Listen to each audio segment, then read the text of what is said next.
It's day 96 of living in a bus, and we're officially at our first spot on our Northeast road trip. When we first get to a spot, we like to scope it out and make sure that it's somewhere we would like to stay for a couple of days. Make sure there's enough open space so that our Starlink will be able to work and that our solar will get enough power.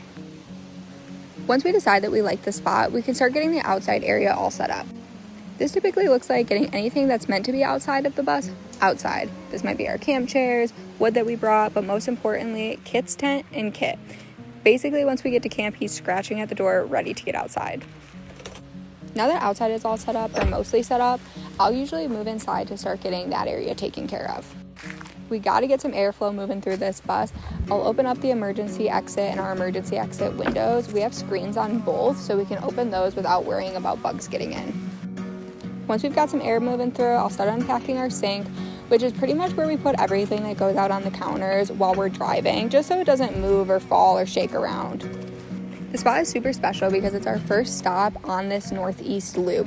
We've really been looking forward to this since we started building out the bus. We knew that we were going to be going down south, visiting some family, and then coming back up north, but this is an area that neither of us have really had the opportunity to explore before. Now that the sink's clear, we can set up our dishwashing station.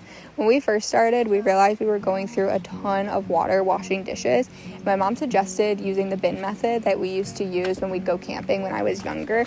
We found that it works great and saves us so much water. We use one bin as our wash and one bin as our rinse, and it's really helped us not go through water so quickly while we're at a spot like this. We plan to stay at this spot for about 4 or 5 days, and then we have a week and a half or so to get down to Boston. It'll definitely be interesting to see what maneuvering the bus is like through an area like Boston. What we've heard is it's pretty tight spaces.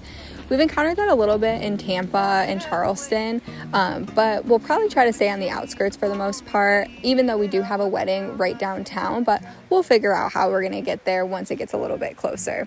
For now, we're just going to enjoy and soak up the peacefulness of this space. Now that camp is all set up, Blake gets started on his favorite duty, which is getting a fire started.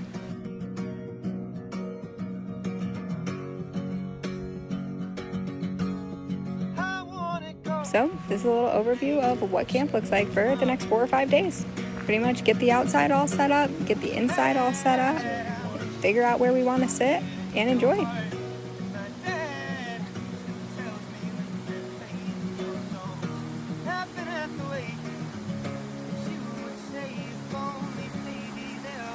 Not bad.